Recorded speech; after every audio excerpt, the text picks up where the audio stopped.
কান খুলে শুনে রাখুন, আমরা অনেক উন্নয়ন দিয়েছি, অনেক আদর দিয়েছি, অনেক সুহাগ দিয়েছি। এবার 2026-এর ভোটে আমি বাবুদাস বলে যাচ্ছে দুয়ারে কেলানি রাখবো। বিজেপির যারা করবে, যারা মা বোনেদের লক্ষ্মী ভান্ডার বন্ধ করার চেষ্টা করবে, তাদেরকে ডান্ডা দিয়ে ঠান্ডা করে দেবে আমাদের মহিলা তৃণমূলের কংগ্রেসের কর্মীরা।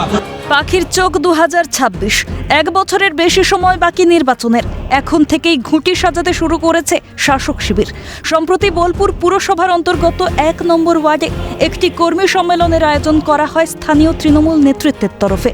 উপস্থিত ছিলেন বোলপুর টাউন সভাপতি সুকান্ত হাজরা, রূপপুর গ্রাম পঞ্চায়েতের প্রধান এলিনা খাতুন, 1 নম্বর ওয়ার্ডের কাউন্সিলর সঙ্গীতা দাস সহ একাধিক নেতা ও কর্মী সমর্থক।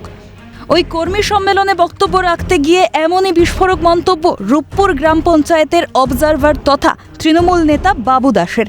তার এই বক্তব্য সমাজ মাধ্যমে ভাইরাল হতেই শুরু বিতর্ক, সরগরম রাজ্য রাজনীতি। এই ধরনের কথা বলে বাজার গরম করার চেষ্টা হচ্ছে, মূর্খামি ছাড়া আর কিছু নয়। পাল্টা কটাক্ষ ছুড়ে দিয়েছে বিজেপি। এই ধরনের নেতাদের 2026-এ অস্তিত্বই থাকবে না, বিলীন হয়ে যাবে। সেই জন্য নিজেকে প্রতিপন্ন করার জন্য বাজারে এই ধরনের কথা বলে বাজার গরম করার চেষ্টা করছে। এটা মূর্খামি ছাড়া আর কিছু নয় বলে আমি মনে করি।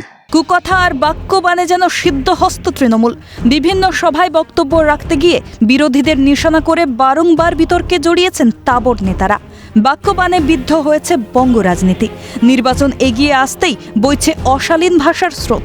দলে মাইলেজ পেতে আর কত? অমরনাথ দত্তের রিপোর্ট, ক্যালকাটা নিউজ।